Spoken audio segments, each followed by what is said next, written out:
आइए, हम लोगों ने सबसे पहले एक डिस्कशन स्टार्ट किया था और वो डिस्कशन था फाइनेंशियल सिस्टम का। याद है आपको? इस फाइनेंशियल सिस्टम के डिस्कशन में हम लोगों ने कहा था कि हमारे देश में जो भी चीज है, चाहे वो एक प्रोडक्ट है चाहे वो सर्विसेज है, कोई ना कोई कंपनी प्रोवाइड कराती है और उस चीज के लिए अगर पैसे की रिक्वायरमेंट है तो वो पैसे की रिक्वायरमेंट पूरा कौन करता है? वो जिनके पास आइडल मनी है। इन चीजों में रेगुलरिटी बना रहे और कहीं भी किसी भी तरीके से मैनिपुलेशन ना हो, इसके लिए हमने क्या बनाया? हमने इसके लिए एक सिस्टम बनाया और उसका नाम क्या दिया? Financial system. इस फाइनेंशियल सिस्टम के मेजर 4 कंपोनेंट कौन कौन से?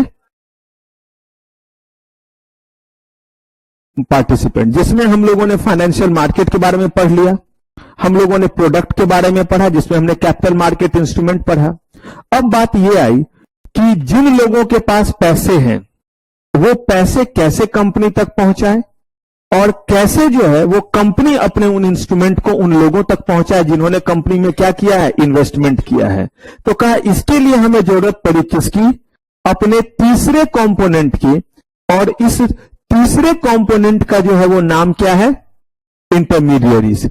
अब ये इंटरमीडियरीज करते क्या है? यहां से बहुत ध्यान से सुनिएगा।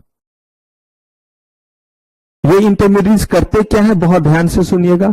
कहा गया कि इंटरमीडियरीज आपके लिए 3 काम करते हैं। पहला, ये जो है वो चेन का काम करते हैं इन्वेस्टर और किसके बीच में? ईश्वर के बीच में। तो पहला काम इनका क्या हुआ? एक चेन का काम करना, एक मीडिएटर का काम करना। किसके किसके बीच में? ईश्वर के बीच में और इन्वेस्टर के बीच में। यानी कि जो पैसे लगाने वाले हैं और जो पैसे देने वाले हैं, जिनके पास पैसे हैं उन तक जो है वो इंस्ट्रूमेंट पहुंचाया जाए और जिन्होंने पैसे दिए हैं वो पैसे जो है वो कहां पहुंचा दिए जाए? कंपनी में। कहा ये एक काम हुआ इंटरमीडियरीज का। लेकिन यही सिर्फ काम नहीं है, ये मेजर काम है। बहुत ध्यान से सुनिएगा, वरना इंटरमीडियरीज वगैरह पे ओपन एंडेड क्वेश्चन बिल्कुल नहीं बना पाइएगा। जब से आप सुनना शुरू करेंगे तब से पता चला कि मैंने वो चीज कह दी है जो आपको एग्जाम के पार्ट में या पहले में लिखना चाहिए था, पहले पैराग्राफ में। इसलिए बहुत ध्यान से सुना कीजिए जब से बोलना शुरू करूं। कहा कि ठीक है, और कोई काम? कहा कि हां, दूसरा भी काम है। और वो दूसरा काम है कि एक तो आपने कहा कि ये चेन की तरह काम करे, यानी कि इंटरमीडिएट की तरह, जिसको हम ब्रोकर जिसको हम जो है वो एक तरह से समझिए प्रॉपर्टी डीलर का एग्जांपल लिए थे कि प्रॉपर्टी डीलर का ना अपना मकान है और ना ही उसके पास पैसे आ रहे हैं। जिनका मकान है वो उन तक पहुंचे कि मेरा मकान बिकवा दो, और जिनके पास पैसे वो कहता है कि इस इलाके में मुझे मकान चाहिए। उसका काम हुआ बायर और सेलर को क्या कर देना? मिला देना और बीच में अपना कमीशन लेना। ठीक वैसे ही एक काम जो इंटरमीडियरीज का हुआ, चेन की तरह काम करना। किसके किसके बीच में? ईश्वर और इन्वेस्टर के बीच में चेन का काम करना। ये एक काम हुआ। कहा दूसरा, कहा कि जो पैसा रखते हैं अपने पास, जो इन्वेस्टर हैं, वो आपके पास आते हैं और कहते हैं कि हमें इन्वेस्टमेंट एडवाइस दो, हमें बताइए कि हमें अपना पैसा कहां लगाना चाहिए, कितना लगाना चाहिए, कब लगाना चाहिए, कब एग्जिट करना चाहिए। ऐसे एडवाइस देने का मतलब है कि वो आपकी मदद कर रहे हैं, आपको हेल्प कर रहे हैं और आपको फैसिलिटेट कर रहे हैं। वर्ड्स जरूर ध्यान रखिएगा, एग्जाम में वैसे ही आपके इंग्लिश के वर्ड बहुत शानदार होते हैं, हमें ये सब वर्ड चाहिए रहता है। जब ये वर्ड आप लिखेंगे तो बिना इसके लिखेंगे, लिखा हुआ बहुत रहेगा, आप खुश भी बहुत रहेंगे। और खास करके जब एग्जाम से निकलते तो उस समय तो आप बहुत खुश रहते हैं, क्योंकि एग्जाम से जब निकलते हैं तब तो दिमाग में चल रहा होता है कि इतना लिखा है, आएगा मार्क्स इतू सा। लेकिन फिलहाल के लिए जो है वो क्या किया है? इतना लिखा है। और उस समय खुशी क्यों है? क्योंकि अब निकले, अब मस्त बातचीत करेंगे, अब मस्त कुछ खाएंगे पिएंगे, ऐश करेंगे और क्या। तो उस समय, और ये जो है वो एकाएक टूटता है 25 तारीख को। और तब जब आप सर्टिफाइड कॉपी मंगाते हैं तो भी आपको लगता है इतना तो लिखा था, लेकिन फिर उस कॉपी के साथ जब आप एक्सपर्ट के पास पहुंचते तो वो आपको बताता है, तो फिर आप इतू सा फिर पानी ढूंढ रहे होते। चुल्लू भर भी मिल जाए तो चलेगा, क्योंकि जब आप कॉपी मुझे देते तो देखते मैं कुछ मार्क करके आपको वापस करता हूं। याद रखिएगा, इसी तरह से और इससे भी क्रिटिकल लेवल पे चीजों को मार्क किया जाता है।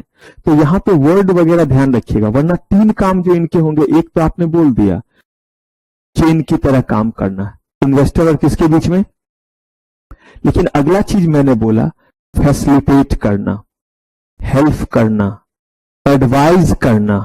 तो ये वर्ड्स इस रहेगा, तभी तो कॉमा दे दे करके ये वर्ड लिखिएगा। किनको? इन्वेस्टर को। इन्वेस्टमेंट ओपिनियन देना। अब कह रहे हैं कि यही काम जो है वो करते हैं आपके जो है वो ईश्वर के लिए। क्यों? ईश्वर आकर के पूछता है कि बताइए हम शेयर इशू करें, प्रेफरेंशियल शेयर इशू करें, डिवेंचर इशू करें, बॉन्ड इशू करें? अरे भाई, मार्केट में हमारे किन चीजों की ज्यादा डिमांड है? आप देखते हैं हर चीज का डिमांड अलग अलग होता है। एक समय में एक जैसा डिमांड हर चीज का नहीं हो सकता। इसी कंपनी का आज हो सकता है शेयर्स का ज्यादा डिमांड हो, कल डिवेंचर का रहे।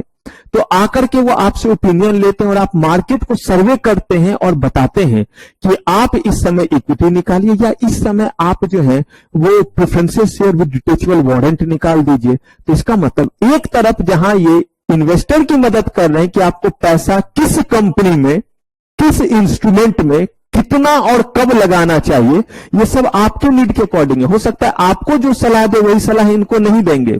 क्यों नहीं देंगे? क्योंकि ये कहते हैं मुझे 3 साल पैसे लगाने, आप कहते हैं मुझे 3 महीने लगाने हैं। ये कहते हैं कि मुझे जो है वो सिक्योर चीजों में लगाना, ये कहते हैं मैं रिस्क लेने को तैयार हूं, मुझे रिटर्न थोड़ा ज्यादा चाहिए। देखिए, सबका अलग अलग जो है वो रिक्वायरमेंट आ रहा है। इन रिक्वायरमेंट के बेसिस पे आपको एडवाइस देंगे। ये काम हो गया किसका? इंटरमीडियरीज का। तो इन्वेस्टर्स को नहीं, बल्कि किसको? एक इन्वेस्टर को एडवाइस देना, हेल्प करना और फैसिलिटेट करना। और सेम काम एडवाइस करना, फैसिलिटेट करना, एडवाइस देना किसको? ईश्वर को। क्लियर है? तो एक हुआ दोनों के बीच में चेन का काम करना, एक क्या हुआ? एडवाइस देना, फैसिलिटेट करना ईश्वर को या इन्वेस्टर को। तो यही इनके 3 काम हो गए। एक हमारा एडवाइस, हेल्प करना या क्या करना? फैसिलिटेट करना। एक हो गया हमारा ईश्वर को और एक क्या हुआ? इन्वेस्टर को करना। यही 3 मेजर काम है। लेकिन इंटरमीडियरी जो है कोई भी नहीं बन जाएगा, क्योंकि अगर कोई इंटरमीडियरीज बना इसका मतलब वो सिक्योरिटीज मार्केट में तो इन किया, और अगर इन किया तो फिर वो मैनिपुलेट भी कर सकता है। आप एडवाइस लेने के लिए गए, हो सकता है आपको गलत एडवाइस दे रहा हो जानबूझ करके, क्योंकि उसका पहले से ही किसी कंपनी के साथ लिंक है और कहता है सारे लोगों का पैसा मेरे कंपनी में लगवा। पॉसिबल? तो इन चीजों के लिए कहीं ना कहीं रूल रेगुलेशन की रिक्वायरमेंट है या नहीं? आप सोच करके गए कि ये प्रॉपर्टी डीलर बहुत अच्छा, आपने उसको टोकन मनी दिया, वो आपको टोपी पहना के निकल गया, पता ही नहीं है कि कहां गया वो। पॉसिबल? तो इसके लिए कहीं ना कोई जो है वो बॉडी के बीच में रहना पड़ेगा। तो उन्होंने कहा कि इंटरमीडियरीज बेसिकली वही बन सकते हैं जिनको सेबी ने लाइसेंस दिया हुआ है कि आप इंटरमीडियरीज की तरह क्या करेंगे। लेकिन फिर इंटरमीडियरीज तो ये 3 काम करते हैं, एक चेन की तरह काम करना, एक जो मीडिएटर की तरह, एक जो है वो एडवाइस देना किनको? कंपनी एंड पे, और एक किस एंड पे? तो कहा कि इनमें से कौन सा काम ये करेंगे, और कहा इसके अलावा भी थोड़े बहुत काम है। तो कहा कि जो जिस तरह का काम करना चाहेंगे सेबी देखेगी कि उस तरह के काम को करने के ये लायक है या नहीं। एकदम ध्यान से समझिएगा। कहा कि ये लायक कैसे चेक करेंगे? कहा 2 चीजों से चेक करेंगे कि ये लायक है या नहीं। कहा पहला जो चेक करेंगे कि इनके लिए जो हमने कंडीशन रखा है नेटवर्थ वगैरह का, वो ये फुलफिल करते हैं या? दूसरा, इनके पास उतने होनहार लोग हैं या नहीं है जो इनको क्या करेंगे? एडवाइस देंगे, या जिस तरह का एक्सपर्टीज लोग इनसे लेने गए हैं वैसा एक्सपर्ट इन्होंने रखा है या नहीं रखा है। तो यहां पे इन्होंने जो है वो लिस्ट दिया और कहा कि n नंबर ऑफ इंटरमीडियरीज हैं, बहुत सारे इंटरमीडियरीज हैं। सेबी ने सबके लिए अलग अलग रेगुलेशन बना दिया, और जितने भी इंटरमीडियरीज आप देखेंगे सबके लिए जब रेगुलेशन बनाया तो लेफ्ट साइड में लिखा सेबी, बीच में लिखा उस जो है इंटरमीडियरीज का नाम, और उसके बाद लिखा रेगुलेशन, और उसके बाद लिखा ईयर। ईयर को फिलहाल इग्नोर कीजिए क्योंकि ईयर कंफ्यूजन क्रिएट करता है। लेकिन सेबी और रेगुलेशन दोनों, एक तरफ सेबी और एक तरफ रेगुलेशन, बीच में किसका नाम?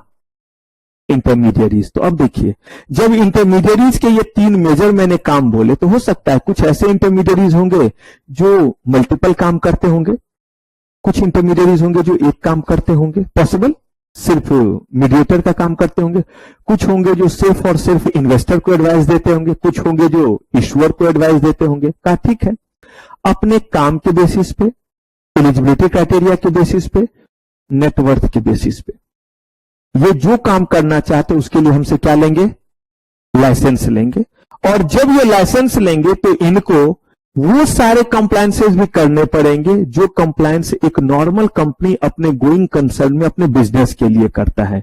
यानी कि रिटर्न वगैरह भी ये सेबी को क्या करेंगे, फाइल करेंगे कि देखिए हमने इतना कमाया, इतने लोगों को एडवाइस दिया, तो वो सारी चीज उनके ऊपर एप्लीकेबल होंगे। और उन्हीं चीजों के लिए सेबी ने हर एक इंटरमीडिएरीज के लिए क्या किया, कोई कोई ऐसा रेगुलेशन है जिसमें 2 इंटरमीडिएरी शामिल है, अदरवाइज मैक्सिमम जितने इंटरमीडिएरी है सबके लिए क्या बना दिया, रेगुलेशन। और उसी रेगुलेशन में बना दिया है उनका नेटवर्थ, उनका एलिजिबिलिटी क्राइटेरिया, उनका वर्क स्कोप और उनको किन किन प्रोविजंस को क्या करना है, कंप्लाई करना है। तो हमें अब कुछ गिने चुने इंटरमीडिएरीज के बारे में पढ़ना है।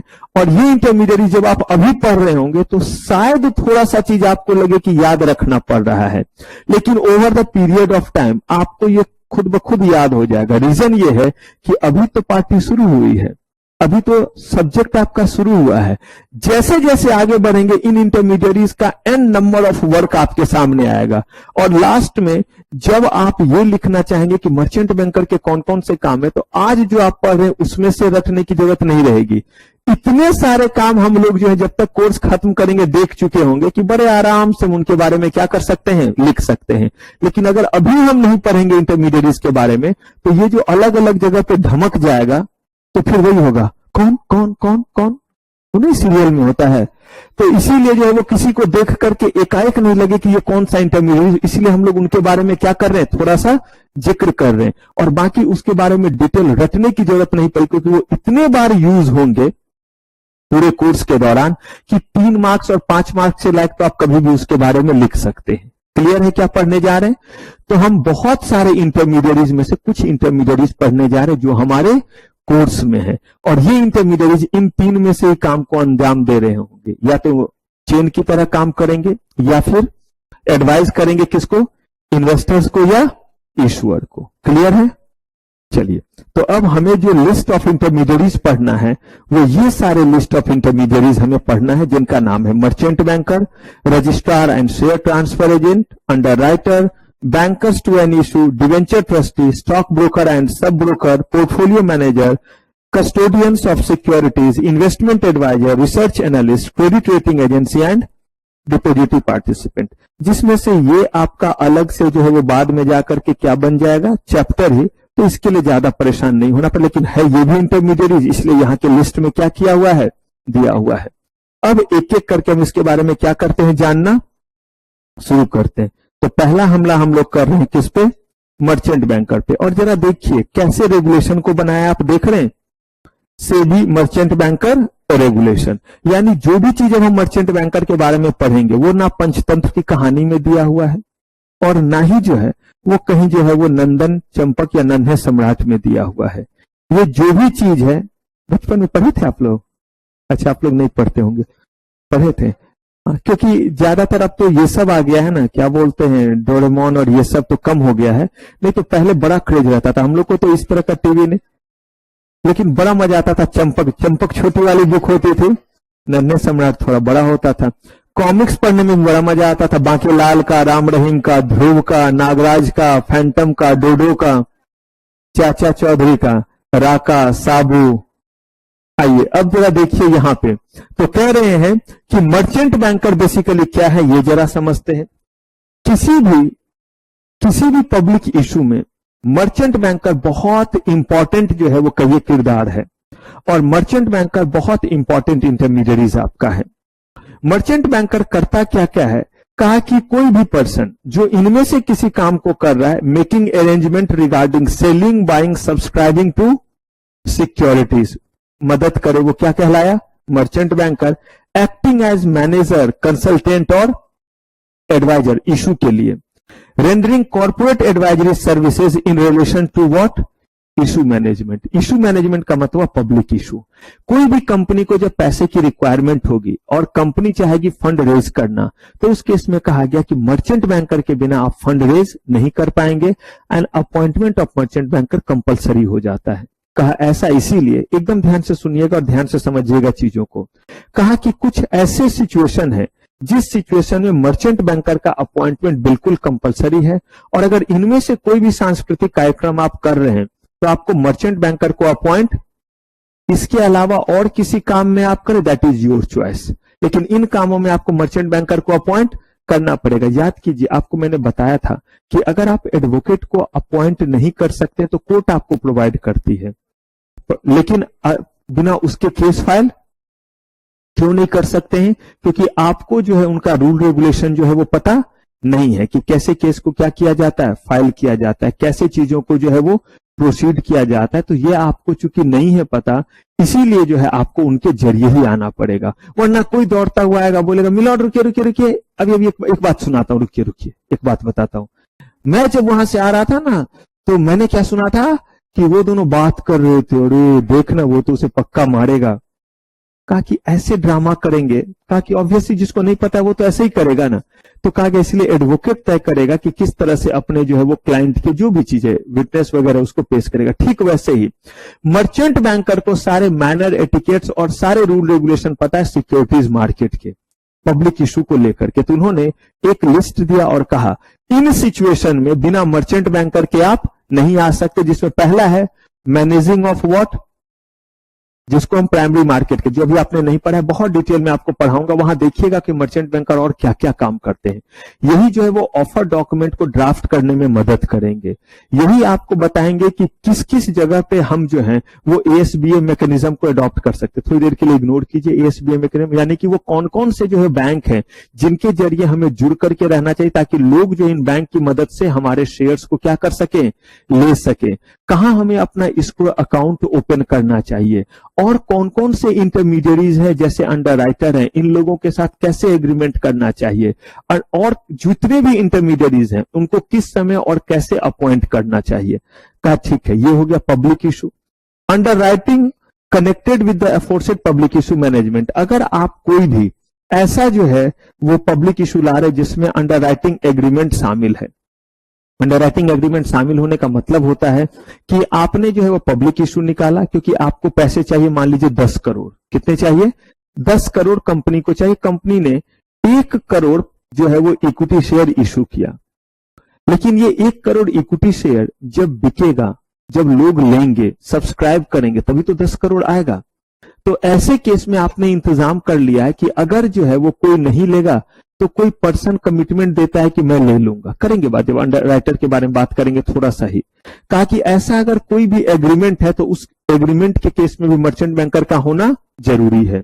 मैनेजिंग एडवाइजिंग, क्या क्या ये कर रहा है, इंटरनेशनल ऑफरिंग ऑफ डेट, याद कीजिए एडीआर, जीडीआर, कह रहे इंडिया के बाहर से भी पैसे ला रहे हैं तो भी क्या करना पड़ेगा, किनको रखना पड़ेगा बीच में, merchant banker. Private placement of securities, आप लोगों के बीच में, आम लोगों के बीच में नहीं गए हुए हैं, आप गिने चुने लोगों के बीच में गए हैं। प्राइवेट प्लेसमेंट भी आपको बताऊंगा जब पब्लिक इशू पढ़ाऊंगा। मैं यहाँ पे सिक्योरिटीज लॉ के एंगल से आपको बहुत सारे एस्पेक्ट बताऊंगा जब हम लोग पब्लिक इशू पढ़ेंगे। तो कहा कि अगर आप गिने चुने लोगों के बीच में जाकर के शेयर क्या कर रहे हैं, इशू कर रहे हैं और फंड रेज कर रहे हैं, तो भी। प्राइमरी और satellite dealership of government securities, इसका मतलब है कि गवर्नमेंट ने डिफरेंट तरह के जो है वो इंस्ट्रूमेंट इशू किए, बॉन्ड वगैरह इशू किए। ये इंस्ट्रूमेंट जब इशू किए जाते तो भी किनके जरिए ये जाएगा, मर्चेंट बैंकर के जरिए। प्राइमरी का मतलब हुआ जहां से इशू किया जाए, सैटेलाइट का मतलब हुआ कि एजेंट के जरिए भी अगर इसको क्या किया जा रहा है, बेचा जा रहा है, तो वो क्या कहलाता है, सैटेलाइट डीलरशिप, जो कि यहां नहीं है बल्कि क्या है, किसी और जगह पे। जैसे आरबीआई ने जो है गवर्नमेंट के जो है वो बिहाफ पे क्या किया, कोई भी जो है वो इंस्ट्रूमेंट इशू किया। अगर इशू किया तो यहां पे दिल्ली में भी लोग लेंगे, लेकिन क्या बेंगलोर वाले नहीं लेंगे, पटना वाले नहीं ले सकते हैं? कहा कि उन सारे जगहों पे जो हम एजेंट क्रिएट करेंगे उनको हम क्या बोल देते हैं, सैटेलाइट। सैटेलाइट का मतलब क्या हो गया, खुद नहीं है लेकिन चीज वहां पे अवेलेबल है। Corporate advisory services related to securities market including take over, बताऊंगा आपको टेक ओवर के केस में इनका क्या, टेक ओवर आपको थोड़ा पढ़ना है, acquisition and disinvestment, advisory services for project और इंटरनेशनल फाइनेंशियल एडवाइजरी सर्विस। कहा कि इन केसेस में आप जो है वो किनकी जो है वो मदद लेते हैं, मर्चेंट बैंकर की। लेकिन कहा कि मर्चेंट बैंकर का काम क्या कोई भी कर लेगा, कहा कि नहीं, कोई भी मुंह उठा करके आएगा और मर्चेंट बैंकर का काम नहीं कर सकता। इसके लिए उसका नेटवर्थ कितना रहना चाहिए, 5 करोड़, और ये हमेशा बॉडी कॉर्पोरेट होते हैं। तो 5 करोड़ का जो है वो इनका नेटवर्थ होना चाहिए। फिर डिजिट को लेकर याद रखिएगा, लायबल टू बी चेंज्ड। कहा कि 5 करोड़ का नेटवर्थ और ये हमेशा कंपनी के फॉर्म में होंगे, कंपनी के फॉर्म में होंगे। और ये जब कोई भी पब्लिक इशू आ रहा है तो उस पब्लिक इशू की सारी जिम्मेदारी को ये संभालते हैं। कहा कि सारी जिम्मेदारी संभालते हैं, तो ये नीचे क्या लिखा हुआ, declare the responsibility to SEBI when more than, क्या है, अच्छा इसको ठीक कर लीजिएगा, to SEBI, declare the responsibility to SEBI, ऊपर ठीक है ना, हाँ, declare the responsibility to SEBI when more than one merchant banker. इसका मतलब एलिजिबिलिटी क्राइटेरिया पहला कि आपका नेटवर्थ कितना होना चाहिए, और आप सिर्फ और सिर्फ इसी बिजनेस में रहेंगे और किसी बिजनेस में नहीं रहेंगे। लेकिन कहा इन्होंने कि सारा का सारा चीज संभालने की जिम्मेदारी आपके ऊपर है, जितने भी तरह के पब्लिक इशू के जो है वो एस्पेक्ट होंगे, तो भाई रिस्पॉन्सिबिलिटी तो आप ही के ऊपर है। तो इन्होंने कहा कि बिल्कुल है, लेकिन कुछ ऐसे भी इश्यूज होते हैं जिसमें बहुत बड़ा इशू है, जैसे 15,000 करोड़ का कोल इंडिया लिमिटेड का इशू है। अगर ये 15,000 करोड़ का इशू है तो कहा गया कि इसकी रिस्पॉन्सिबिलिटी एक बंदा नहीं संभाल पाएगा। कहा क्या मतलब है, कहा कि मर्चेंट बैंकर को जो है अलॉटमेंट के समय भी मदद करना है, उन्हें सारा का सारा ये भी देखना है कि सब्सक्राइब कितना हुआ है, कितने लोगों के जो है वो पैसे आए हुए, ऑफर डॉक्यूमेंट भी बनाना है। कहा कि जब इशू साइज बहुत बड़ा रहता है तो हम क्या करते हैं, अलग अलग काम अलग अलग मर्चेंट बैंकर को बांट देते हैं, और एक से ज्यादा मर्चेंट बैंकर को हम अपॉइंट करते हैं, सबको उनका कमीशन पे करते हैं, सबको उनका पेमेंट देते हैं कि आपका काम ये देखना, आपका काम ये देखना, आपका काम ये देखना। अगर हम सिर्फ एक मर्चेंट बैंकर को अपॉइंट करेंगे तो उस मर्चेंट बैंकर के ऊपर सारी रिस्पॉन्सिबिलिटी होगी। अगर ऑफर डॉक्यूमेंट की भी में गड़बड़ी है तो भी उसी के ऊपर आएगा, अगर जो है वो किसी भी तरह से अलॉटमेंट को लेकर के इशू आया तो भी उसी के ऊपर होगा। लेकिन अगर एक से ज्यादा है तो कहा गया कि सेबी को बताइए कि किसका क्या रिस्पॉन्सिबिलिटी है। रीजन ये कि किसके नाम से हम बिल फाड़ें ये पता तो होना चाहिए सेबी को। कहा अगर एक ही है तो एक है तो उसमें सारा रिस्पॉन्सिबिलिटी क्या है, उसी के ऊपर। एक छोटा सा एग्जांपल, मान लीजिए कि भाई बहन में एक ही कोई बहन या एक ही भाई, मान लीजिए निकिता अकेले। अब जो है वो इनकी मम्मा कहीं बगल में पड़ोसी के पास गई, क्योंकि बगल में कोई दीदी थी, कोई जा रही थी, कुछ था तो उनकी मदद करने गई, नहीं विदाई वगैरह कुछ रहता है तो बुलाई, अगल बगल गए, आराम से वहां पे जो बातचीत कर रही थी, आई कि निकिता तो है ही घर पे, खाना तो बन गया होगा। 9 बजे अब वो जब आई तो 9 बजे आने के बाद जो है वो कुछ भी बना हुआ नहीं है। क्यों नहीं बना हुआ है, क्योंकि निकिता जो है वो अकेले नहीं बहन में, मान लिया थोड़ी देर के लिए निकिता और दिशा दोनों जो है वो बहन। अब ये दोनों है तो निकिता ने सोचा कि दिशा बनाएगी, दिशा ने सोचा कौन बनाएगी, निकिता बनाएगी, दोनों ने बना दिया। अब जो है वो मम्मा आई, मम्मा जब आई तो उस केस में इन्होंने जो है वो दोनों को बिठाया और अच्छे से इस बार समझा दिया कि देख, अगर कभी मैं बाहर गई और मैं 8:30 तक नहीं आई तो निकिता तेरा काम रोटी बनाना, और दिशा को बोला क्या बनाने, सब्जी बनाने। हाइट विड्थ को देखते हुए कि बेचारी खड़ी होकर के कितना देर क्या बना पाएगी, तो एक को क्या बोल दिया, सब्जी, और एक को क्या बोल दिया, रोटी, या बदल दीजिए जो भी चीज कंफर्टेबली होता हो। तो जो है वो दिशा को जो है वो बोल दिया क्या बनाने, सब्जी, और निकिता को रोटी बनाने, काम बांट दिया। अब अगले दिन जो है वो मम्मा जो है वो फिर कहीं बाहर गई थी, अब आई। अब अगर रोटी नहीं बना हुआ रहेगा तो बेलन किस पे चलेगा, और अगर सब्जी नहीं बना रहेगा तो करछिल किस पे चलेगा, दिशा पे। क्यों, क्योंकि दोनों का काम क्या था, बटा हुआ था। ऐसे ही जो है वो गिरीश और मनीष बड़े खुश हो रहे थे, ये भी जो है वो एक ही घर में दोनों भाई। अब जो है वो पापा का पता चला इलेक्ट्रिसिटी का बिल है या कोई चीज है, सबका डेट बीता जा रहा है और पड़ा हुआ है। मम्मा चिल्ला रही सब्जी के लिए, कोई नहीं, कुछ नहीं आया हुआ है। पापा ने आराम से आकर के एक दिन बच्चे से बैठा के बता दिया कि देख, पानी का बिल, ये बिल तेरा काम, दूध लाना, सब्जी लाना, आटा लाना, ये इसका काम। अब जो चीज नहीं आया रहे उसके अकॉर्डिंग जो है वो गुथा जाएगा, आटा हो, बेलन हो, जो भी रहे। इसका मतलब क्या हुआ, अगर एक ही बंदा है, मान लीजिए सिर्फ निकिता ही घर में होती तो बेलन करछिल दोनों इन्हीं पे चलते, कुछ बताने की जरूरत है ही नहीं। लेकिन चूंकि 2 लोग हैं इसीलिए क्या करना पड़ा, बताना पड़ा ठीक वैसे ही अगर सिर्फ एक मर्चेंट बैंकर है, there is no requirement to inform SEBI, क्योंकि बोला जो भी नॉन कंप्लायंसेज होगा बाजा उन्हीं का बजेगा, क्योंकि एक ही है। लेकिन अगर एक से ज्यादा है तो पता तो चले, प्रोस्पेक्टस की गड़बड़ी है मर्चेंट बैंकर नंबर 1 की, अलॉटमेंट में गड़बड़ी है तो भाई इनकी गलती, तो इसीलिए उन्होंने ये क्लॉज बनाए। तो अब देखिए, मर्चेंट बैंकर किसी भी इशू में सबसे इंपॉर्टेंट किरदार प्ले करते हैं, लेकिन इन केसेस में मर्चेंट बैंकर का अपॉइंटमेंट क्या है, कंपलसरी है।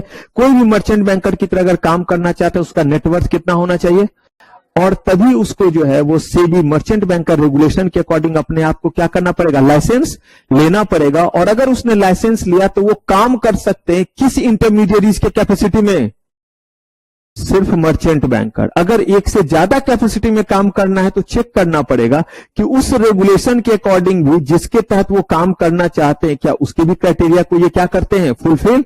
आप सीएस, सीएस, सीएमए तीनों करना चाहते हैं, बिंदास कीजिए, लेकिन आप देखिए कि सीएस करने के लिए जो एलिजिबिलिटी क्राइटेरिया वो आप फुलफिल कीजिए आईसीएसआई के रेगुलेशन के अकॉर्डिंग। फिर अगर आप सीए बनना चाहते हैं तो उनके अकॉर्डिंग, आईसीएआई के अकॉर्डिंग कीजिए, ऐसे ही करके सीएमआई के अकॉर्डिंग। कहने का मतलब है, और अगर कहीं कह दिया हुआ है कि आप ये दो काम एक साथ नहीं कर सकते, जैसे आप डीयू से एलएलबी और सीएस एक साथ नहीं कर सकते, एज पर लॉ लिखा हुआ है। हाँ जी, बहुत सारे बच्चे कर रहे होते, हम लोग भी करने देते। इंटरव्यू में जब बच्चा दोनों सर्टिफिकेट एक साथ देता है, दोनों नल एंड वर्ड हो सकता है, क्योंकि डीयू ने ये लिख दिया हुआ है कि हम सीएस को एक फुल टाइम कोर्स मानते हैं, उसमें उतना ही इन्वॉल्वमेंट है, वो कॉरेस्पॉन्डेंस कोर्स जैसा नहीं है। तो इसीलिए जो है आप डीयू से सेम टाइम में सीएस और एलएलबी अगर कर रहे हैं तो दोनों डिग्री आपका नल एंड वर्ड हो सकता है, ये चीज लिखा हुआ है। लेकिन अगर आप ये, और सिर्फ डीयू से नहीं, ये बेंगलोर के भी एक दो इंस्टीट्यूट है, लेकिन यही आप जो है वो कहां से कर रहे हैं, सीसीयू से कर रहे हैं, और यहां से तो नहीं, क्योंकि उन्होंने जो है इस चीज को नहीं बोला है। ऐसे और भी कुछ है जिन्होंने बोला कि हमारे, वो कहते हैं सीएस को क्या मानते हैं, कॉरेस्पॉन्डेंस या डिस्टेंस, तो आप n number of distance course एक साथ कर सकते हैं, लेकिन फुल टाइम कोर्स कोई भी दो आप एक साथ नहीं कर सकते हैं। And DU is considering CS as full time course, इसीलिए उन्होंने ये लिमिटेशन लगाया है। ये उनके प्रोस्पेक्टस में आपको दिख जाएगा, जब आप एलएलबी का उनका फॉर्म देखेंगे ना तो उसमें लिखा रहेगा। लोग हालांकि इसको बिल्कुल इग्नोर करते हैं, इसको नहीं मानते हैं, नहीं मानते, लेकिन जब भी आप ये दोनों डिग्री देंगे और वो रहेगा, जिनको पता रहेगा, तो वो आपके लिए गड़बड़ हो गया, दोनों ही कर सकता है, डीयू से नहीं करेगा।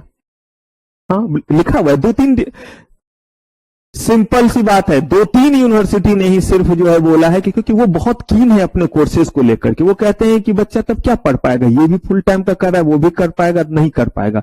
बैंगलोर की भी यूनिवर्सिटी है, बैंगलोर की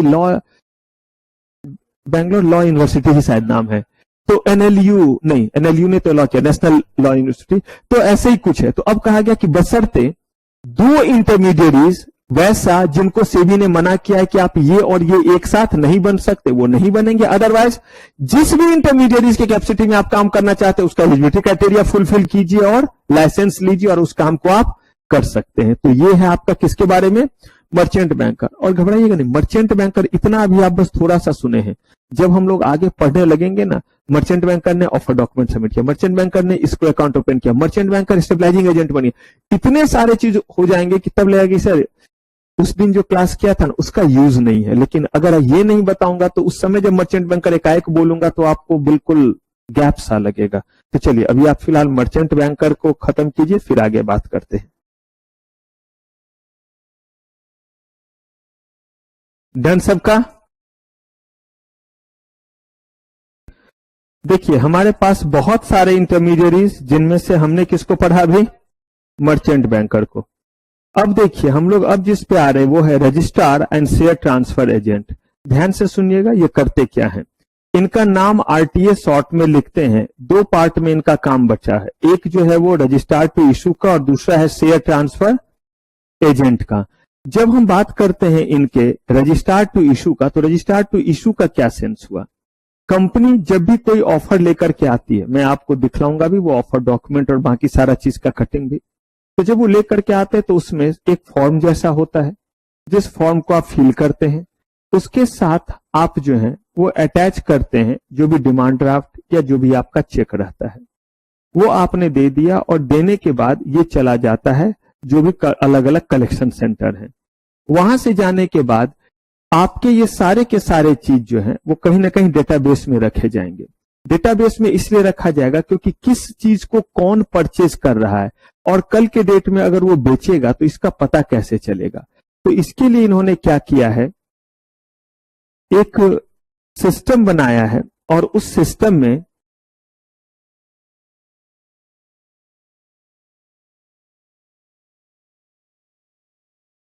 में इन्होंने कहा है कि अगर आप इस फॉर्म को, मैं आपके लिए निकालता हूं, दिखलाता भी हूं उस फॉर्म को।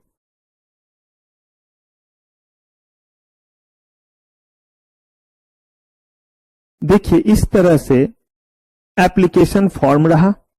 इस एप्लीकेशन फॉर्म में जो और रिक्वायरमेंट है वो सब आपने भरा और यहां पे जितने भी शेयर्स आप खरीदते हैं उसके बेसिस पे अमाउंट यहां पे करते हैं। मान लीजिए कि अगर आपके जो है वो एक शेयर की कीमत 10 रुपए है, आपको अगर 1 लाख शेयर लेना है, आप यहां पे जो है वो 10 लाख रुपए का जो है वो क्या बनाएंगे, डिमांड ड्राफ्ट जो है वो बनाएंगे। उसका यहां डिटेल लिख दिया, चेक का नंबर, डिमांड ड्राफ्ट का नंबर लिख दिया, किस बैंक का है वो लिख दिया, ब्रांच वगैरह लिख दिया। इसके बाद ये सबसे इंपॉर्टेंट एस्पेक्ट है, यहां पे आपने अपना क्या कर दिया, सिग्नेचर कर दिया। सिग्नेचर करके इस फॉर्म के साथ आपने क्या लगाया, डिमांड ड्राफ्ट लगाया। इस डिमांड ड्राफ्ट को लगा करके जब आप देंगे तो ये रिसीट आपको वापस किया जाता है। देखिए जहां पे ये एप्लीकेशन नंबर और ये एप्लीकेशन नंबर एक जैसा है। अब जो मैं आपको ये फॉर्म फिर मैं आपको निकालूंगा जब डिपोजिटरी सिस्टम बताऊंगा, लेकिन अभी किस पर्पज से किया कि यहां पे आपका सिग्नेचर है। ये जब जाता है तो ये रजिस्ट्रार टू इशू, ये जाकर के जो आरटीए का पहला काम है वो रजिस्ट्रार की तरह काम करना, जो इन सारे फॉर्म को अपने पास रखे हुए हैं। और इसी फॉर्म में ये पता चलता है कि ये फलाने पर्सन के नाम का है और ये उसका क्या है, सिग्नेचर है। इसको बिल्कुल वैसे ही रखा जाता है जैसे जब आप बैंक में अपना अकाउंट ओपन करते हैं तो देखते हैं आपके सिग्नेचर का स्पेसिमेन कॉपी कैसे रखता है कि कल के डेट में आपके नाम से चेक जो आएगा उस चेक को वो तभी ऑनर करेगा, तभी क्लियर करेगा जब उसके साथ क्या होगा, मैच करेगा। तो अब रजिस्ट्रार टू इशू का काम हुआ कि जितने भी ऐसे फॉर्म आए सब रख लिया। रखने के बाद जो है वो देखा कि किस फॉर्म में कितना का रिक्वेस्ट आया हुआ है। अगर कंपनी टोटल 1 करोड़ देना चाह रही थी और 10 करोड़ का आ गया तो प्रोरेटा बेसिस पे क्या करेंगे, अलॉटमेंट। प्रोरेटा बेसिस का मतलब प्रोपोर्शनेट बेसिस पे, ये जब हम पब्लिक इशू में जाएंगे और डिटेल में बात करेंगे। लेकिन अगर मान लीजिए कि सिंपल सा बात है, मुझे 10 पेन बेचना था और 100 पेन लेने के लिए लोग आ गए, पेन तो मेरे पास 10 ही है, तो उसी को मैं बोलूंगा कि भाई जो लोग जो है वो 10 लेना चाहते हैं उन्हें 1 दूंगा। हालांकि एग्जैक्टली ऐसे नहीं होता, लेकिन इससे ज्यादा आप नहीं समझ पाइएगा भी, तो उसको हम कह देते हैं प्रोपोर्शनेट बेसिस पे कि भाई 10 टाइम्स ओवर सब्सक्राइब हो गया। क्यों हो गया 10 टाइम्स ओवर सब्सक्राइब, तो हमने बोला था 1 करोड़ शेयर हम देना चाहते हैं, लोग कितने शेयर्स के लिए आ गए, तो ओवर सब्सक्राइब हो गया, 10 टाइम्स हो गया। कहा ये सारा डेटाबेस इनके पास। इसके बाद ये तय करेंगे कि किनको जो है वो कितना जो है वो देना रहेगा। इनके अलावा और भी लोग होते जो इस काम में मदद करते, मर्चेंट बैंकर, स्टॉक एक्सचेंज सब। तो अभी जो ये काम कर रहे थे वो कर रहे थे रजिस्ट्रार टू इशू के कैपेसिटी में। किसके कैपेसिटी में, रजिस्टर अपने पास रख रहे हैं। अब देखिए रजिस्ट्रार टू इशू के बाद क्या होगा, जिनको जिनको जो सर्टिफिकेट वगैरह भेजना था, शेयर सर्टिफिकेट, वो इन्होंने दे दिया। अब मान लीजिए कि शेयर्स जो है वो खरीदा पिंकी ने और अपने पास क्या किए हुए हैं, रखे हुए हैं।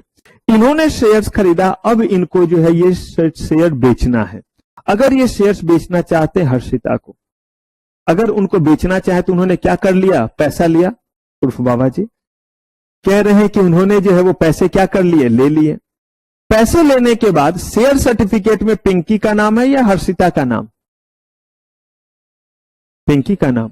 अभी तो सर्टिफिकेट में इनका नाम, और कंपनी का जो रजिस्टर है, जो रजिस्ट्रार टू इशू, इन्होंने अपना ये साइन रखा हुआ, रजिस्टर वो मेंटेन कर, उसमें लिखा हुआ है इनके नाम से इतने शेयर। अब अगर ये चाहते हैं कि ये शेयर लीगल तरीके से उनके पास जाए तो इसके लिए पिंकी को करना क्या पड़ेगा, शेयर सर्टिफिकेट लेना रहेगा और उसके साथ शेयर ट्रांसफर डीड लगाना पड़ेगा। और उस शेयर ट्रांसफर डीड पे अपना नाम ट्रांसफेरर में और हर्षिता का नाम ट्रांसफेरी में लिख करके, लगा करके, साइन करके, स्टेपल करके भेजेंगे। अब जब ये भेजेंगे तो डेटा किनके पास है, रजिस्ट्रार टू इशू के पास, क्योंकि उनके पास ही ये सिग्नेचर है। अरे भाई ये सिग्नेचर पिंकी का ही है या हर्षिता ने खुद इनके घर से चुराया और अपने सिग्नेचर मार दिया? अगर किसी का चेकबुक किसी के हाथ लग गया तो अंतर तो बस साइन का ही तो होता है, बाकी चीज तो कोई भी लिख सकता है। तो ये देखने के लिए इनके पास अब जब ये भेज रहे हैं तो अब वो जो है वो जिस समय काम कर रहे थे रजिस्ट्रार टू इशू के कैपेसिटी में, अब इनको चूंकि शेयर ट्रांसफर करना है हर्षिता के पास, तो अब जिस कैपेसिटी में वो काम करे वो है शेयर ट्रांसफर एजेंट। तो हमने उनको भेजा, उन्होंने जो है वो फिर ये रजिस्टर उठाया और वहां पे जाकर के डेटाबेस में देखा, ये सिग्नेचर मैच किया और ये सिग्नेचर को किससे मैच करेंगे? शेयर ट्रांसफर डीड से। और ये दोनों मैच कर गया, हाँ ये इन्हीं का है, अब ट्रांसफर कर दो। और तब जो है वहां डेटाबेस में जो है वो चेंज करेंगे, इस सर्टिफिकेट को फाड़ेंगे और नया सर्टिफिकेट इशू करेंगे हर्षिता के नाम से। तो इतने सारे काम किए। ये जो काम कर रहे हैं वो कौन सी कैपेसिटी में? और जिस समय पब्लिक इशू हो रहा था उस समय ये जो काम कर रहे थे किस कैपेसिटी में? Registrar to issue. तो अगर शेयर्स आपका जब फिजिकल फॉर्म में, अभी बाकी चीजें मत जाए, इलेक्ट्रॉनिक वगैरह सब धीरे धीरे ले जाऊंगा, कब इलेक्ट्रॉनिक फॉर्म आया कैसे आया। तो शेयर्स जब फिजिकल फॉर्म में है तो सारा का सारा डेटाबेस जिस समय वो रख रहे वो हो गया रजिस्ट्रार टू इशू। और जब वो शेयर ट्रांसफर करने के लिए वर्क करे तो क्या हो गए? शेयर ट्रांसफर एजेंट कहलाए। क्लियर है ये बात? तो इसका मतलब ये जो आरटीए है आपका, ये जो है वो एक से ज्यादा कैपेसिटी में काम कर सकता है। कहा कि एक कैपेसिटी हुआ रजिस्ट्रार टू इशू का और दूसरा हुआ शेयर ट्रांसफर। क्या से भी दोनों में से अलग अलग काम को आपको करने का परमिशन देता है या एक ही बंदे को लाइसेंस देगा और वही दोनों काम कर सकता है? तो इन्होंने कहा कि नहीं, अगर कोई सिर्फ कहता है कि मैं उतना मेरे पास मैन पावर और रिसोर्सेज नहीं है, मैं एक ही कैपेसिटी में काम करना चाहता हूं रजिस्ट्रार टू इशू। कोई कहेगा मैं सिर्फ किस कैपेसिटी में काम करना चाहता हूं? सेट। लेकिन याद रखिए जो अलग अलग कैपेसिटी में काम करेगा उसको काम थोड़ा कम मिलेगा, क्योंकि कोई कंपनी बोलेगा कि जब मुझे रजिस्ट्रार टू इशू भी रखना है और क्या रखना है? Share transfer. अरे भाई जब पब्लिक इशू करो तो इस समय रजिस्ट्रार की जरूरत है, लेकिन कल के डेट में ट्रांसफर भी तो होगा जब लोग शेयर्स खरीदेंगे। तो एक एक के पास एक के पास ना, इससे अच्छा तो मैं वैसा ही लूंगा जो दोनों काम कर सकता। पॉसिबल? एक मुझे एक चीज बताइए, ऐसा भी तो होता है कि किसी दुकान में समोसा मिला, किसी दुकान में मिठाई मिला, यस या नो? क्योंकि वो कहता है मेरे इससे ज्यादा की कैपेसिटी नहीं है, मैं समोसा ही बेच सकता हूं। दूसरा कहता है मैं समोसा के लिए मेरे पास स्टॉल और ये नहीं, मैं बस क्या कर सकता हूं? मिठाई। कुछ ऐसे भी तो दुकान होते हैं जहां समोसा और मिठाई, लेकिन अंतर होता है अगर आपको दोनों चाहिए रहेगा तो कभी आप दो जगह भागना नहीं चाहिएगा, अनटिल अनलेस कोई बहुत ही खास तरह का समोसा और बहुत ही खास तरह का मिठाई अदरवाइज आप चाहिएगा। तभी तो मॉल वगैरह में जाते हैं जहां एक ही जगह क्या होता है? ढेर सारा सामान। इन्होंने अलाउ कर दिया कि आप चाहे तो सिर्फ और सिर्फ रजिस्ट्रार की कैपेसिटी में काम करें, सिर्फ चाहे तो किसकी कैपेसिटी में काम करें, और अगर दोनों की कैपेसिटी में काम करना चाहते हैं तो दोनों में करें। उसी अकॉर्डिंग इन्होंने जो है वो क्या कर दिया, इनका जो है वो नेटवर्थ का क्राइटेरिया रख दिया और कहा कि अगर आप चाहते हैं कि सिर्फ और सिर्फ जो है वो एक के कैपेसिटी में काम करे, या तो आप आरटीए करेंगे रजिस्ट्रार टू इशू या शेयर ट्रांसफर एजेंट, दोनों में से कोई एक कैपेसिटी में काम करना चाहते हैं आप कर सकते हैं। उस केस में आपका नेटवर्थ कितना रहने पे चलेगा? 25 लाख भी है तो, लेकिन आपको तय करना है लाइसेंस के समय कि आप रजिस्ट्रार टू इशू बनना चाहते हैं या शेयर ट्रांसफर एजेंट। आप कहते हैं नहीं मैं दोनों कैपेसिटी में काम करना चाहता हूं, जब जो काम मिलेगा वो कर लूंगा। का बिल्कुल ठीक, तब आप कहलाएंगे कैटेगरी 1 आरटीए और उस केस में आपका नेटवर्थ कितना होना चाहिए? 50 लाख होना चाहिए। लेकिन अब बात आती है कि हमने जिसको कहा रजिस्ट्रार टू इशू, तो इसका मतलब क्या है? तो कह रहे हैं कि collecting application for investor in respect of an, था वो एप्लीकेशन हमने किया, keeping a proper record of application and monies received from investors paid to the seller of the security, जो डिमांड ड्राफ्ट वगैरह लगा हुआ था वो लिया। असिस्टिंग बॉडी कॉर्पोरेट और पर्सन और ग्रुप ऑफ पर्सन, किस चीज में? Determining the basis of allotment in consultation with stock exchange, किसको कितना का अलॉटमेंट करे, क्योंकि आपको तो देना था 1 करोड़ शेयर, कितने का आ गया एप्लीकेशन? 10 करोड़ का। तो स्टॉक एक्सचेंज के साथ मिलकर के अलॉटमेंट में आप मदद करते हैं। फाइनलाइज करते हैं लिस्ट, किसका? अलॉटमेंट ऑफ, कि फाइनली किसके किसके नाम से कितने सिक्योरिटीज क्या हुए हैं? अलॉट हुए हैं। और डिस्पैच करते हैं, जो सक्सेसफुल लोग हैं उनको जो है वो अलॉटमेंट लेटर, जो अनसक्सेसफुल हैं उनको जो है रिग्रेट लेटर और उनके पैसे क्या कर देंगे हम। तो ये कर रहे हैं कब, जब ये किस कैपेसिटी में काम कर रहे हैं, रजिस्ट्रार टू इशू। लेकिन ये दूसरे कैपेसिटी में भी तो काम करते हैं, वो कौन है, शेयर ट्रांसफर एजेंट। तो यहां पे कह रहे हैं any person who on behalf of any body corporate maintain the record of holder of securities by such body corporate and deals with matter connected with transfer and redemption of securities. वहां पे लेने वक्त registrar की तरह काम किया। अब जब ऑलरेडी शेयर इशू हो चुका है तो ये शेयर किसी को ट्रांसफर होगा, या कुछ ऐसे भी तो इंस्ट्रूमेंट होते हैं जो रिडीम होते हैं। अगर कहीं भी कुछ होगा, फिजिकल फॉर्म में कुछ भी है, तो डेटाबेस किनके पास है, रजिस्ट्रार टू इशू के पास सारा है। अगर आप जो है वो इनके जरिए कोई भी ट्रांसफर का काम करते हैं तब इनके पास जाते हैं। डिटेल के लिए किनके पास जाते हैं, रजिस्ट्रार टू इशू के पास। द डिपार्टमेंट और division of body corporate performing the activity of share transfer agent if at any time the total number of holder of security issued कितना, कहा गया कि आप चाहे तो इन हाउस अपना रख लीजिए, आपको आरटीए रखने की जरूरत, लेकिन अगर आपके 1 लाख से क्या है इशूड, कितना नंबर ऑफ शेयर होल्डर कितने हैं, अगर 1 लाख से ज्यादा है तो ऐसे केस में आपको एक अलग से जो है वो बॉडी जो है बनाना पड़ेगा, जो क्या कहलाएगा, शेयर ट्रांसफर एजेंट। आप उस समय सिर्फ और सिर्फ इन हाउस करने से काम नहीं चलेगा। अगर कम है तो आप अपने इन हाउस में इस ट्रांसफर करने का सारा मैकेनिज्म क्या कर लीजिए, पूरा कर लीजिए। लेकिन अगर शेयर होल्डर की संख्या कितनी हो गई, सिक्योरिटी 1 लाख से ज्यादा हो गई, तो आपको इसके लिए अलग से क्या करना पड़ेगा, शेयर ट्रांसफर एजेंट रखना पड़े। तो देखिए, याद रखिए, कुछ आप इंटरमीडिएट्स के बारे में बहुत ज्यादा पढ़ना रहता है, उसमें ज्यादा पढ़ना रहेगा। कुछ के बारे में जितना है उतना ही हम देखते हैं, लेकिन इसमें से किसी का भी पूछेगा, ज्यादा चांसेस है 3 to 5 मार्क्स का पूछ देता है। लेकिन इसमें आरटीए को लेकर के कुछ और भी डोमेन और एस्पेक्ट आते हैं। अभी तक जो हमने आरटीए का देखा है, आरटीए 2 कैपेसिटी में काम करता है, रजिस्ट्रार टू इशू, और अगर वो सिर्फ और सिर्फ जो है वो रजिस्ट्रार टू इशू या शेयर ट्रांसफर एजेंट की कैपेसिटी में काम करेगा तो नेटवर्क कितना होने पे काम चले, लाइसेंस के लिए एलिजिबल है। अगर दोनों ही कैपेसिटी में कैटेगरी 1 बनना चाहता है तो 50 लाख। जब वो रजिस्ट्रार टू इशू रहेगा तो क्या करता है वो देखा, और जब क्या रहता है शेयर ट्रांसफर एजेंट तो क्या रहता है ये देखा। इसमें और भी बात है, लेकिन पहले इतने को कीजिए तब करेंगे बात। क्या डन? देखिए, मर्चेंट बैंकर हम लोगों ने पढ़ लिया, और आरटीए के बारे में अभी पूरी चीज हमने पढ़ी नहीं है। हमने पढ़ा कि आरटीए 2 कैपेसिटी में काम करता है, एक है रजिस्ट्रार टू इशू और दूसरा है शेयर ट्रांसफर एजेंट। अगर कोई सिर्फ जो है वो एक कैपेसिटी में काम करना चाहे तो नेटवर्थ 25 लाख का, दोनों में करना चाहे तो कैटेगरी 1 कहलाएगा 50 लाख का।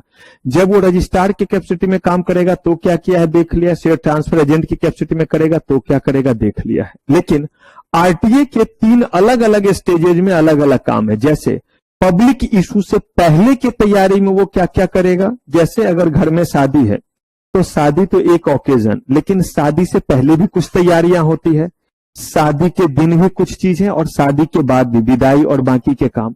ठीक वैसे ही पब्लिक इशू में, पब्लिक इशू से पहले के क्या क्या काम करते हैं आरटीए, पब्लिक इशू के दौरान क्या क्या करते हैं, और पब्लिक इशू के बाद क्या करते हैं। जैसे इतना तो समझ में आ रहा, पब्लिक इशू के बाद जो है वो जो सक्सेसफुल होंगे, जो अनसक्सेसफुल होंगे, पब्लिक इशू के दौरान क्या करेंगे, पब्लिक इशू से पहले ऑफर डॉक्यूमेंट उससे रिलेटेड क्या करेंगे। तो इनके ये तीनों स्टेज पे क्या क्या काम करते हैं, और फिर बाकी जो हमारे अंडर राइटर हैं, जो हमारे इंटरमीडिएट जैसे अंडर राइटर हैं, पोर्टफोलियो मैनेजर वगैरह हैं,